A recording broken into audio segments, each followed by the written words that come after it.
You're listening to Born Optimistic. I'm here with Mieke. Mieke, how are you? Very well, thank you. The first question I want to ask you is, where do you sit on the optimism spectrum? Very high. Today, pretty high up there. Cycling always gives me a boost of energy. I've just cycled very, very fast through the city. I'm a little bit out of breath, but I've got my adrenaline levels are up there. And of course, you're no stranger to cycling vast distances. I'm not a stranger to that, actually. I've done a lot of cycle trips in over the years. So probably the longest one was from Whic to Gibraltar with my family when I was 14. Yeah, that was over 2.5 months. And that was some trip. I just left school for that time. And we, I can't quite remember how we got to France. I think actually, do you know what? We cheated a little bit. We got the train from Wicklow to Rosslare. And then we got the ferry from Rosslare to Cherbourg, and we cycled from there down through France and Spain. Wow. So that was the longest cycle trip. And have you vivid memories of it? I have vivid memories of certain parts of it, for sure. Lots of rain. No, that's not true. There was definitely significant rainy times because we were cycling during October and November into December, from what I remember. Wow. Yeah, this is in 2004. And there was also lots of snow the further down we went, and we were camping a lot of the time. So I do remember opening up the tents sometimes to, a foot of snow outside. When it got to that stage, we started staying in hostels. Brilliant. That would definitely build resilience. For sure, absolutely. Resistance against the cold, and then the fitness side of things, and then just being with one's family for a long stretch of time with your siblings and both parents. There were definitely some tough times. That was probably the hardest bit. Wow. What do you feel your parents have given you? Many things, but from that side of things, definitely an independence in many ways. So maybe unfortunately, but I'll take the fortunate side of the this want to travel. And we've gone on quite a lot of trips as families, as a family. For instance, to New Zealand was another trip.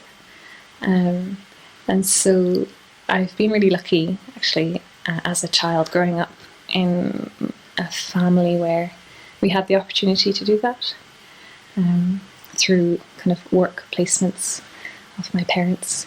And that has given me such a, whatever, it sounds cliche to say, but it really is such an education to travel. I saw a really cute thing on your Instagram, your first album cover, yourself and your siblings posing on these hot springs or something.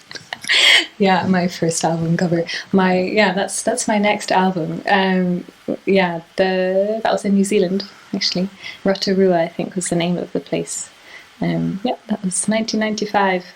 Very cool. Great posing. Was music always going to be your thing? Was there ever anything else? Was there ever a question? I definitely remember music being quite a big part of my life since I was very small, but not so. It wasn't so. It didn't take up so much of my time, I suppose, in the sense that I guess my family wasn't. I suppose in a way I envy families who, all of them play trad music together all the time. They're always going to sessions. We weren't like that at all, but there was a piano that was constantly open in the hallway, so that was kind of and whenever you passed, you kind of felt like playing. And so we all played a little bit of piano. We sang a lot. My sisters and I would sing a lot, and I kind of learned harmonies just from doing that. But it wasn't. I wasn't so set on this idea of doing music, whatever that means. I definitely studied something very different in college, and it's only quite recently that I decided to focus on it, I guess, as a thing that would take most of my focus. And what did you do in college? Yes. I wouldn't have, you wouldn't believe some of the things people have done in college that I've done interviews with. It could be anything. Well, I studied a degree that, so I have a degree in physiology and pharmacology. I would never have guessed that. Yeah, scientist all the way. Physiology and pharmacology. Yeah. What brought you towards that? Because I guess biology was always a really interesting topic for me. I think I mostly liked the images that I got to draw in leaving cert biology. I really enjoyed that, like drawing amoeba. But no, that was definitely, there was human science essentially was something that was very interesting for me, and also my dad is a doctor, so I think that's I've been surrounded by that kind of area of interest for a while, or I had been when I was growing up, and then that led me to starting a degree in Galway, or a course in Galway, undenominated science, and I slowly kind of specified towards more human sciences, and I was all set to kind of being a scientist, and I was about to take on a PhD position, and then I said, screw this, I can't stand being in a sterile lab environment right now. Maybe I might want to do that in the future, and I still don't just yet. So at the end of fourth year, after working a stint in a lab, I kind of just left everything and went to Spain and lived there for a year. And from then I've kind of veered more towards music. And was music tinkling away at this point in your mind? Did you get a sense it was?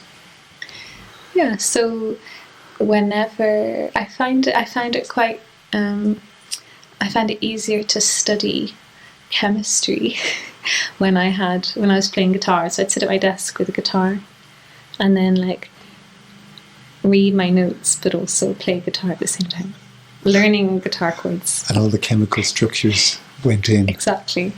It wasn't as cheesy as like singing songs about chemical equations, but nothing like that, but it helped just to kind of noodle on songs. And until you got to fourth year in that lab, would you say you loved it? Oh, I definitely have quite I wonder if I'd say a passion for science. I definitely have quite a scientific way of thinking, and I've noticed that in like songwriting as well, maybe, or the way I approach a lot of different things. So it's definitely in me, I suppose. Did I love it? It sounds so nerdy, but I get quite a lot of satisfaction from studying. Oh, that sounds so nerdy.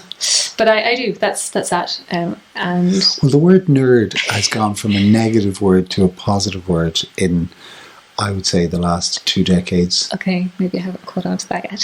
Well, when I was a kid, nerd was a term of abuse, and I don't really think it is anymore. Maybe people are just valuing studying more, perhaps. Yeah, I guess. Okay, well then maybe it is a positive thing that I'm attributing to myself. Well, that's me anyway. Just trying to put that spin on everything. Yeah. So, but you must have been at a proficient level of music as you're growing up, that this was, so you went from tinkling the piano in your parents' hallway to strumming a guitar while studying chemistry. So in between, there must have been time spent. For sure. Okay, so when I was 10, I did piano lessons for like 2 years. Quite an alternative teacher. We didn't do any grades. I think mostly because I just refused. You're so right. Well, I think I think I might be a little bit dyslexic with sheet music. I can't, my brain refuses to take that in. Even though in a way that's quite mathematical, and I would have thought I would. Anyway, I just can't. I don't enjoy reading music, so I learnt piano by ear for 2 years, and then I stopped lessons, and since then I just learned a lot of piano myself. I just listened to songs I liked, and then like play, pause, and try and play exactly what the piano was doing in the recording. So that's how I learned piano. What songs would you have? Oh, do you know, I always, Regina Spektor, Vanessa Carlton, you know, the one that everyone learns to play. Making my way downtown, walking fast, that one. And then, I went through phases.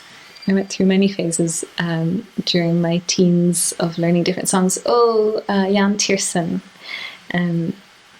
That was, yeah. That Amelie stuff. Yeah, absolutely. It's a lot of that. And then I started writing really simple songs, I think. What kind of age were you? 20-second, like they're just 20 or 30-second snippets. What age? Late teens, I think. Late, like 16, 17 maybe. And at 16 I also... So 13, 14, I started teaching myself guitar. I think I learned 3 chords in 1 year. And we'd just go over and over playing the same thing. And then cello. I started playing cello when I was 16. Mostly because my dad had a patient who was an amazing cellist, lived up the road, and he was like, Anna, come, learn cello. You'll love it. And initially I was like, I kind of rebelled against it, but it's hard to resist, playing cello, and when you're given the opportunity to, it's an amazing instrument. So. And were those around you surprised when you hightailed it out of the lab? I do remember, I won't name names, but 2 of the kind of mentors, I guess, in my degree department, I do remember them saying on my last day, there was a kind of a ceremony at the end of my final year of college, and I told them what my plan was, to head away and play music somewhere for a while, to focus on that, leave science behind for a little bit. And they said, you're never going to get anywhere with music. What can you do with that? People have such hopes with music, and it doesn't bring you anywhere. It sounds like a film. I better get somewhere now with it after a statement like that. Well, you are somewhere. Your debut album is just about out, and it's phenomenal. Thank you. Yes, it's pretty exciting.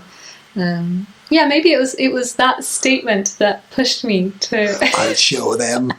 They were doing you a favour. There we go. I should really turn this into a film, a really cheesy film about succeeding despite the odds. So the album is called Idle Mind. Why? Whose mind are you referring to? People's, I think, and mine. It is one of the songs is called Idle Mind. It happens to be one of my favourite songs on the album. Just at the moment, at least, it's my favourite because it gives me I get kind of an energy from it that I don't from some other songs that I've written, not necessarily on the album, but and Idle Mind, at least in that song, is kind of a reference to the kind of feeling of frustration I get when I am being passive about situations. I guess it's kind of from being an active, active in society, I guess, with certain issues, maybe from a kind of activist standpoint, and it really frustrates me when I'm not giving enough time to certain issues that I feel passionate about. And what issues? What issues? I guess I'd be fairly passionate about environmental issues. That being said, I'm kind of wary of people are quick to kind of point out the hypocrisies of people who state that they are, I'm an environmental activist. I wouldn't say I'm an activist, but yeah, sure, I attend protests. Lots of people do. I would kind of keep up to date on various environmental issues or kind of events. And what's your reaction to the impending potential apocalypse? It's fairly depressing. Yeah, and yeah, it's a bit of a mad time, really. The conversation among friends at the moment is like, just this idea that it's quite in quite the near future and we're seeing it right now, and in the past few years as well. It's really quite dramatic changes across the world, and so there's this feeling of maybe desperation or frustration at things not changing, particularly in Ireland and with the Irish government. Fairly not the strongest when it comes to making changes, or not the quickest, at least. There's definitely hope, but whenever you start to drill into an issue around climate, everything is so interwoven, and there's so many variables that have wrapped around each other for generations. And then Greta Thunberg comes along and she cuts through it all with a knife and just doesn't get bogged down in any of those arguments. But there was, an article the other day about this company from Saudi Arabia that's bought all these acres in California to grow alfalfa to send back to Saudi Arabia to feed the cows in Saudi Arabia, because they're not allowed to grow alfalfa in Saudi Arabia anymore, and they're getting water for free in California. And that's just one company I've never heard of in one tiny corner of the world doing this one thing. And these stories are multiplied by thousands and thousands and thousands and thousands. And sometimes I despair. How are we going to start turning the tanker? How are we going to start molding behaviour? Like in the movies, when the spaceship lands in front of the White House to obliterate it, that's happening very gradually with the environment. There isn't a big moment where it's like, oh, you have to do something now, you can save the planet. I mean, the moment is now, but knowing whether it's worked or not is 15, 20 years down the line. Well, that's true. It's so you can let it be really demoralise you, or one can, or I suppose it's really tough when you think about that on a global scale, the amount of kind of terrible things that are happening in regards to the environment. But I suppose it's not so much point doing that, because that's only going to make you feel fairly down. So I guess I would rather get involved in a group that is, first of all, getting involved in a group, so surrounding yourself in a kind of a team or a group of people that kind of feel the same way and are active, essentially. So, for example, one group that kind of I'm inspired by at the moment are Extinction Rebellion. We've seen a lot about them in the news, especially in the UK. I suppose getting involved in groups like that is quite motivating. And when you say involved, can you characterise that? Can you explain what that means? With that group in particular? Yeah. For instance, what they're trying to do is, it's non-violent actions. I think one of the main goals is trying to get the government to declare climate emergency. It's kind of mad that they haven't done so yet, that governments haven't. And so I suppose that's kind of in Ireland, we'd hope that our government would do the same. Extinction Rebellion's big question is, are you willing to get arrested? So are you willing to be arrested? That's the question. I know. Am I willing to get arrested? Probably, actually. At this point, why not? Yeah, sure. It caused a few obstacles. But it's not at that stage in Ireland yet where they're organising a mass action because they did the thing in London. Yeah. I don't know if you've seen the documentary about it. It was really annoying. One of the bridges caved in and stood down, which meant the traffic was able to get through, which meant the police stopped arresting people, and they didn't get to their target of amount of people arrested. So months and months of work were wasted. Because people gave in to the opposition. And I haven't seen the bounce back from that yet. Following them, I haven't seen what the next move is.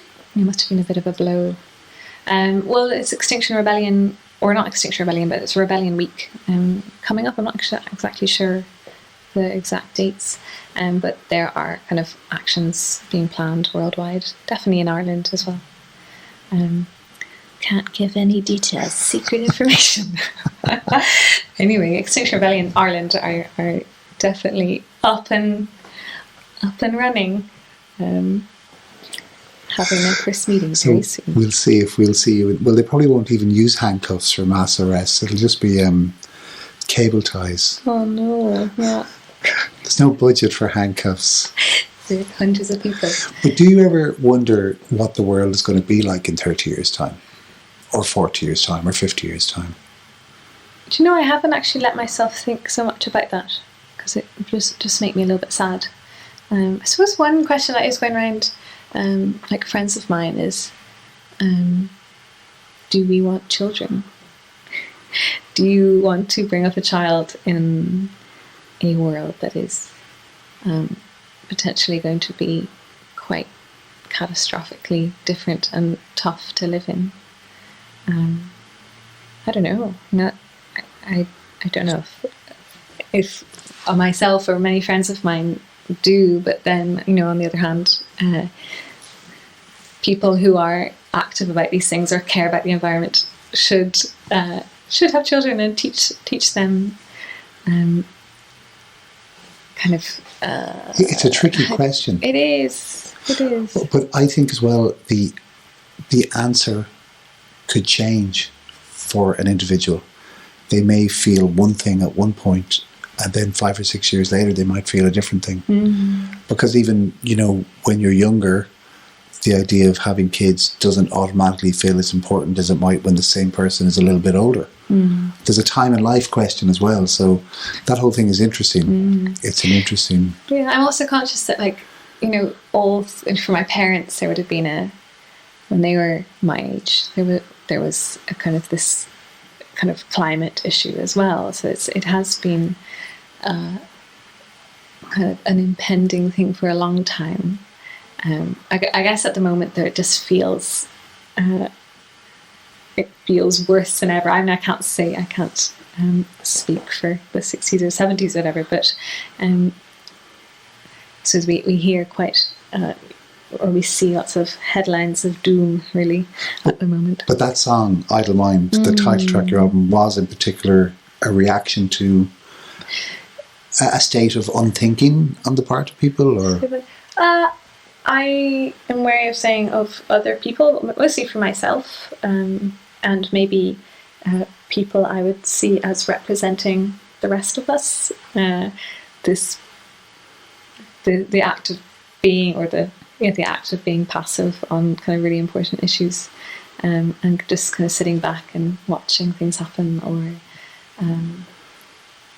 and so it's kind of, for me, that song is a reminder, for me at least, to be active, and I can apply it to lots of different contexts. At the moment, anyway, that song for me is about being active in a environmental activism sense, but that might change. I think in a really practical way, it's very difficult to know what to do. And you can be aware of the issues and follow the issues, but there's a slight bit of paralysis, and you get something like Extinction Rebellion or the school strike, and my hope is they'll gather enough head of steam that maybe something will happen. But then what if they don't? And there's no quick fix, there's no quick answer. there's so many different things we have to do. And in marketing terms, there's a thing called a call to action. And, you know, they always say you need to be selling one call to action at a time. And it needs to be a simple, clear, concise call to action. And I don't think the people who are concerned about climate change have figured out that call to action. And that could be a barrier to adoption by the masses. You know, what's the message? What's the thing people can do? And I suppose the school strike, at least the message is, well, don't go to school on Fridays. Yeah, I wonder that even with a kind of a strong call to action, or a very direct one, it just requires such change in people's lives, and most people, I imagine, are kind of unwilling to do that. Even myself, you know, like driving a car to a gig, you know, or just making a change to loading all my things onto a bus and getting the bus to a gig. It's a tricky thing to do, and it just requires such a change in the way you approach things, and a change in your lifestyle, and that's uncomfortable and for lots of people, and also just having the time to even think about what changes to make. That's like at the moment I'm having to work from like 8 till 6 essentially every day, and I just don't feel I have, and then you know, music, admin and whatever else after that. So having time to focus my mind on anything else but work or but music at the moment is proving challenging. So I totally get like why the majority of people aren't wanting to or able to think of changing and making changes. And you're a motivated person who's noticing what's going on, and it's still difficult for you. So imagine if you're a completely non-motivated person who isn't fully aware of what's going on. There's all these massive gulfs to cross.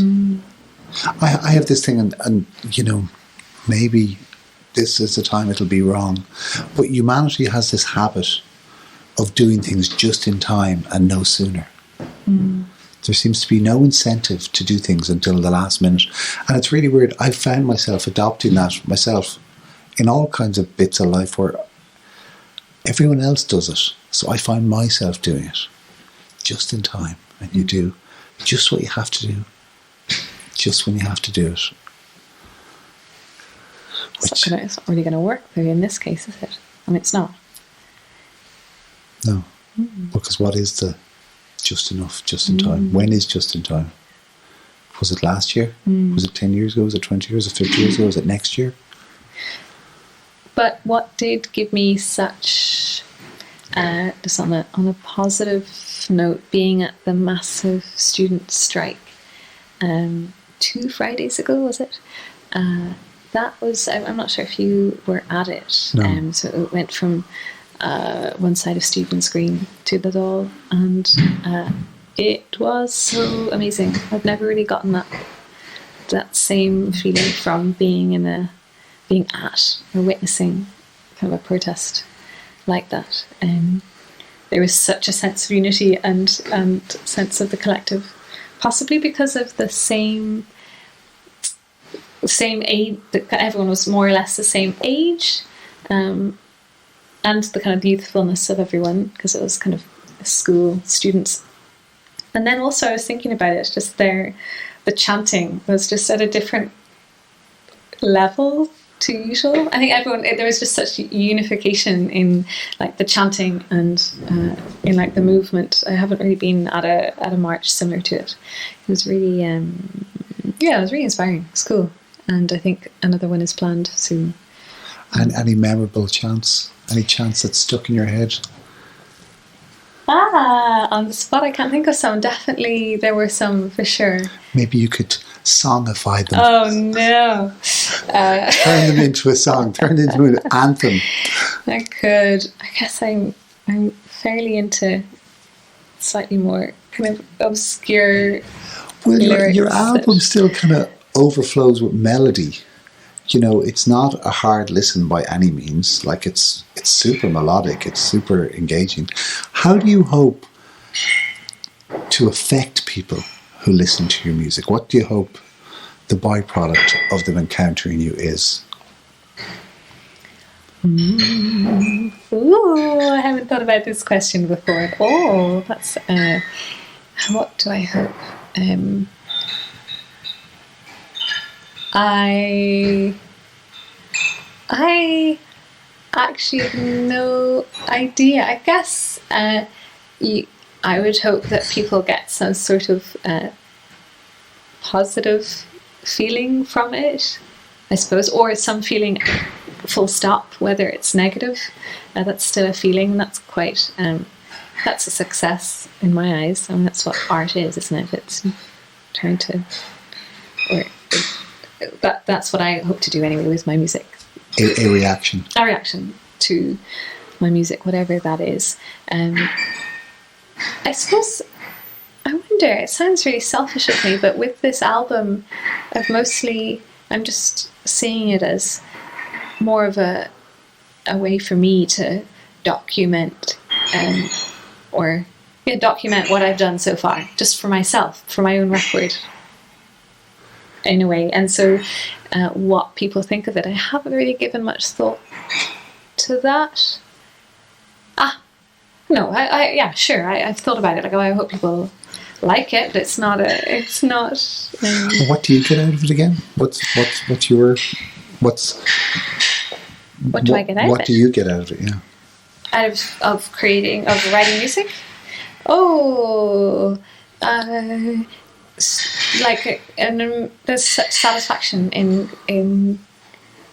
That's really. It's hard to describe, but it's definitely the best feeling ever to create something from nothing, and then to have I'm not going to say finished product, because that's not